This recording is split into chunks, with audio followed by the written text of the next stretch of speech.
Greetings, Venturoos! Hi! Welcome back to episode 21 of A Very Venture Vodcast. We are going over season 5, episode 2, called Venture Libre. Mm-hmm. And just a warning, there's going to be some spoilers, so if you haven't seen the episode, or the season, or the last season, stop watching. Go watch the Venture Brothers. It's awesome. As you said, this episode is called Venture Libre, which is probably off of Viva Libre, which means long live freedom. This episode is a quintessential Jackson episode. Totally a Jackson episode. There was all adventure and almost no feels.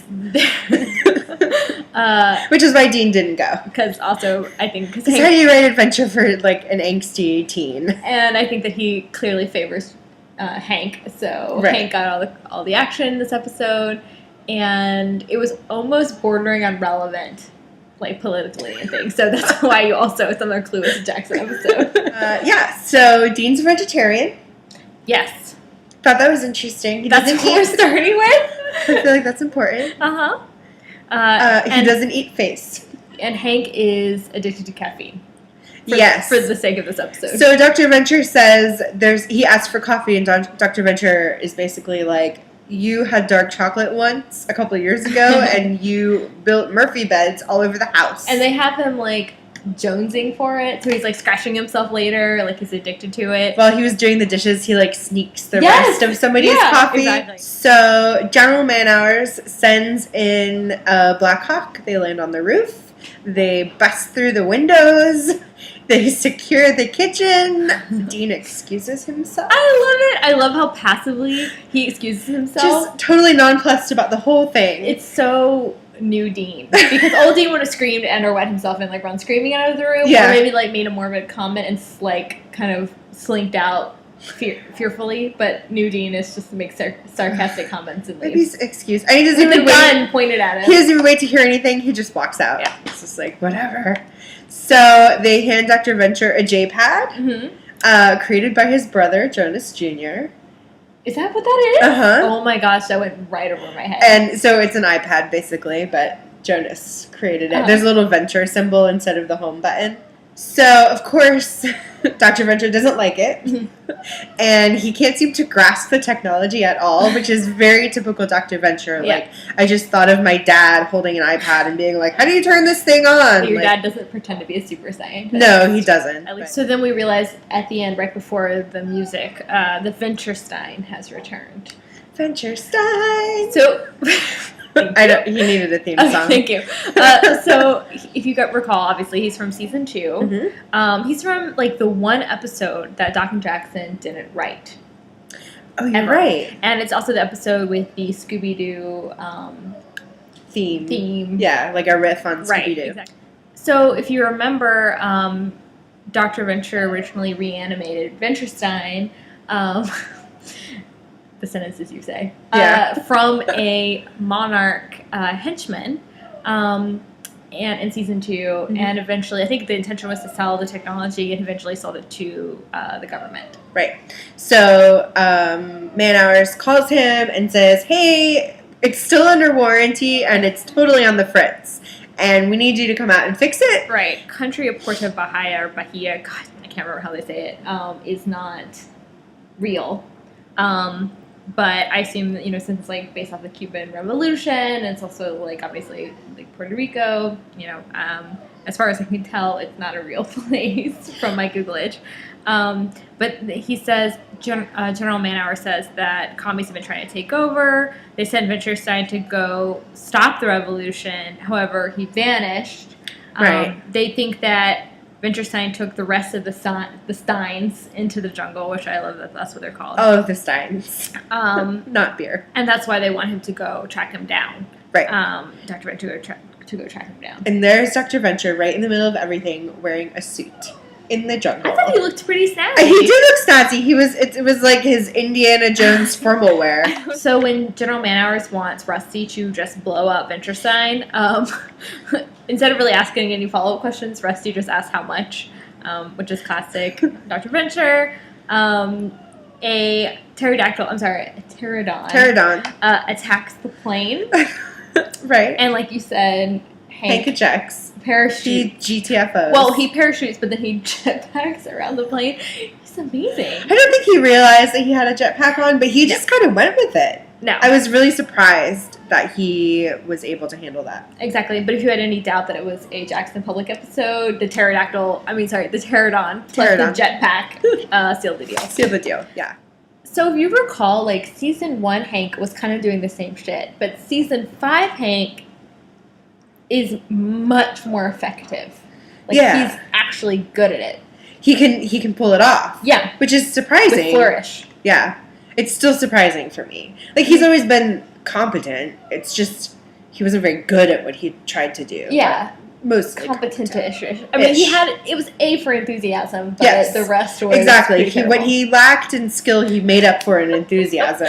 And now now it's funny to see him a little grown up, and he's actually getting stuff right, which is... Like, he has these crazy plans of action that actually seem to happen. And then Hatred does, and the plane does, like, 3 stupid things in a row. And it's just like, was he good at his job at any point? I don't remember. Like, has anyone actually remember him being good at what he does? It seems like he panics just as much as they do, and, like, he kind of loses his shit a lot. And constantly. He shoots the ceiling, and it ricochets off, and it ruins their display, and, like, he's just a mess. Like... When has he ever had it together? The only time I remember him doing a good job was when the Monarch in the last episode is, like, creeping in, dressed as one of the Palamon kids, and he, like, shoots a bullet over his head. I see you over there, Monarch. I was like, okay, at least he's patrolling, or he's, like, surveying the perimeter. Yeah. But instead he almost kills the entire family. So, meanwhile, while all of this adventuring is going on, Dean is back at the Venture compound, moping and dyeing his hair.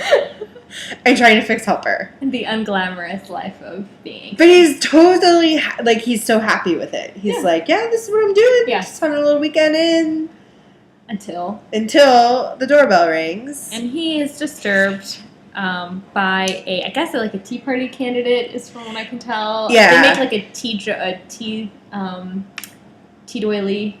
Getting your tea doily out of a twist reference later. Yeah. So I guess that's about what she was pretty much Michelle Bachmann. Essentially, yeah. But what was her name? Margaret Backwood. Which was, and her slogan was "Taking America Backwood," which I like. Also, that it's like backwoods U.S., which I like also. That was funny. And she's voiced by Jillian Jacobs, who is in Community. Oh. So even more celebs. I don't watch Community.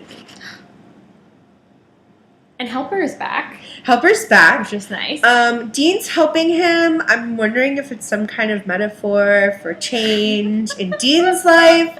Because he's trying to, like, help Helper feel like he fits in. He's like, Helper, I know how you feel. You feel like you don't have a place in the world. I like that he calls him a giant robot spider, which is how I think of him. And he's like, oops, I'm sorry. I didn't mean to hurt you. And, like, Helper's like, burp, burp, burp, burp. Like, he's not happy. He's like, what? That's how you quote Helper, right? Oh, okay. But so there was a little bit of feels. Jackson touched on it. I guess. He says, I don't really want to be what Pop wants you to be either. Although, ironically, he ends up healing Helper with science. Right. So it's a little... Takes him into the lab, heals him with science. So, back in the jungle. Back to the jungle. Where everything is alive. Dr. Venture forgets that he didn't actually bring Helper, despite, like, selling him to St. Cloud, like, mere, I know. days ago or months ago. And... Yeah, he calls for him. Yeah. Hatred reminds him that when they didn't bring him. And then Helper begins his long journey. Yeah, he, like, activates and just goes. Yeah. And Dean thinks he's mad at him. There is at least one moment where Hatred makes it sound like Hank is dead. Yeah, he just walks up and is like, he's dead. Mm-hmm. Oh, I mean, his communicator watch that's how we is talk. dead in the air. Yeah.